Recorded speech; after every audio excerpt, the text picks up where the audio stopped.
Hey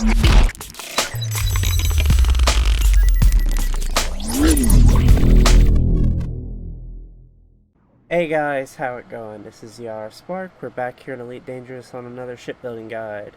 Here today I am in my Krait MK II. I'm doing a review of all of my ships basically, because a lot of people have been asking for follow-up videos and also changes that I have done over the past months. I feel like these things are actually kind of necessary because things change, things happen, and things do change slightly in the meta that you need to accommodate for. So let's go over it and get into it. For me personally, I use my PvP ships as BGS ships. Some of them, not all of them, but most of them. And I also set my PvP ships a little bit different than the average person, but still pretty standard amongst other things. So let's go over it. My hard points is that I have 3 plasma accelerators. One seems to be overcharged 5 with target lock breaker, while I have 2 large efficient grade 5 with 1 dispersal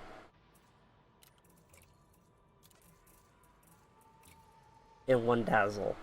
Target lock breaker is to basically throw your enemy off because it basically unlocks you off of their targeting. Dispersal basically throws turrets and gimbals basically into a chaff effect, and dazzle basically makes their sensors cut in half and can drop you off of radar as well if you happen to glide far enough away or reverse ski that far away after shooting them. So could be possibly good if you're being railed from long range or dealing with long range, or if you just need a little bit less fire on you. Really about the top 3 good experiments next to oversized. Thermal conduit's okay. Phasing is kind of meh. I have yet to actually see if phasing is actually worth my time, but I'm actually hoping to maybe do a video on phasing EA soon. I just have to see if I actually kind of like the idea. But yeah. Currently I run 2 rails, both long range 5, 1 feedback, and I think the other one is also feedback because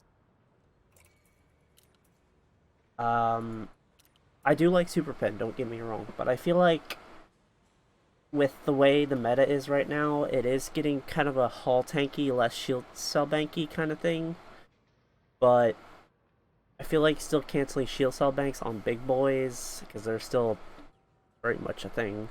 And also just ships in general like Kraits and also other ships, just making sure you actually get that shield cell bank cancelled is very important, but that is just my opinion. There is nothing wrong with putting a long range feedback in a long range super pen. I still manage to snipe modules just fine the way this is, but that is also because I'm decently well with railguns, so your variables may vary. As far as my utility mounts, I use Resistant Augmented 5 with Force Block. Pretty sure I only use one of those, and my other one is a Heavy Duty 5 with Force Block, and another Heavy Duty Grade 5 with Force Block. These are all Grade 5s, by the way. And then I use a Heat Sink Launcher with Extended Magazine, or Ammo Capacity 1, so it gives you 4 heat sinks, which is very good, and you'll see why. As far as my core internal goes, I do use reactive armor, heavy duty, deep plating. Lightweight armor, deep plating is also a good choice if you want a little bit of extra speed, but that is just what I use personally. I use a armored grade 5 power plant that's stripped down so I can get a little bit extra weight out of it. Still very heavy duty, still very heat efficient, still a really good power plant. My thrusters are grade 6 with dirty drives, drag drives that can give me a great top speed and an optimal multiplier of 146%, so pretty good. I do use a Shielded 5 with a Mass Manager frame shift drive. I probably should change this out for maybe stripped down, see if I can get a little bit lightweighter out of it, but I'll eventually get to it. So whatever you want to do for your power or frame shift drive here, guys. I use grade 4 miscellaneous lightweight for my sensors. Power distributors charged to enhance 5 with superconductance, basically trying to get that recharge up and that perma boost on the Mark II, that, or on the crates really, that makes it so famous.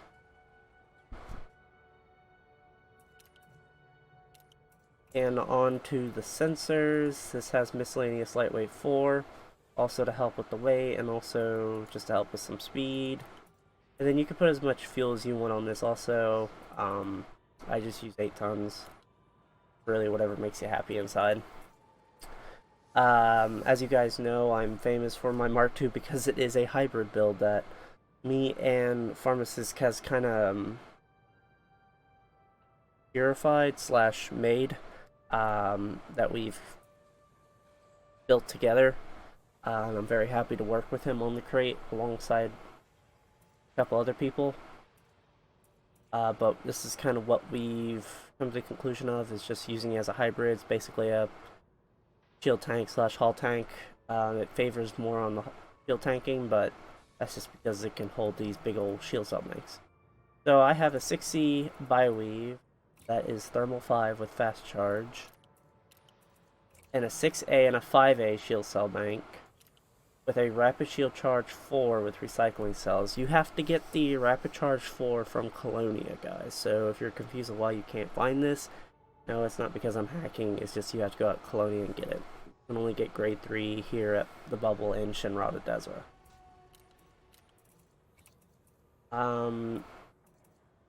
With the reactive armor, you do want to set one of your hull reinforcements to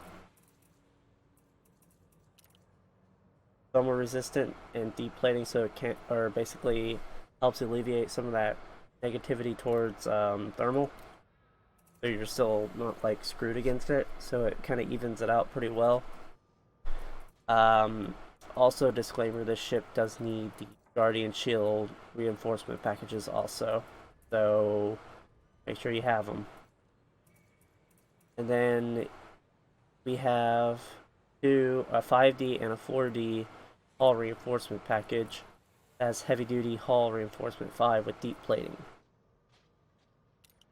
So that is also that. I also have a 3D, a 2D, and a 1D Guardian Shield reinforcement packages. These Guardian Shield reinforcement packages, guys, have, like, I feel like changed the meta and actually boosted the crate's performance, because yes, the crate doesn't have its utility mounts, but it can use its abundance of optional internals as basically heavy duty boosters, and it really can't be as affected. Like, they're not as vulnerable. I know they can still be knocked out, I've seen it, but they're still very good, and I would say they're even better because they don't take as much energy, I think, if I remember correctly, but they're also just because you don't have to sacrifice your utility mounts. So you can put really whatever you want and set it some of this. Yes, you might be a little squishier underneath, but sometimes just having better shields is good. But yeah, as you guys can see, I have a decent amount of integrity, good speed, shields are decent at 1010 megajoules, so overall pretty good. But yes, that does cover this ship. I will hopefully put a Caloris link in the description of this ship. If you guys have any questions or any feedback about the ship or this review that we can go over in the comment section, that'd be great. Also, tell me what you do with your Krait Mark II. I'm always very curious to hear people's feedback on what they do, like what weapons they use, how they fight, what some tricks and tips maybe, and all the above. I hope you guys enjoyed this video, and until then, catch you on the next one, guys.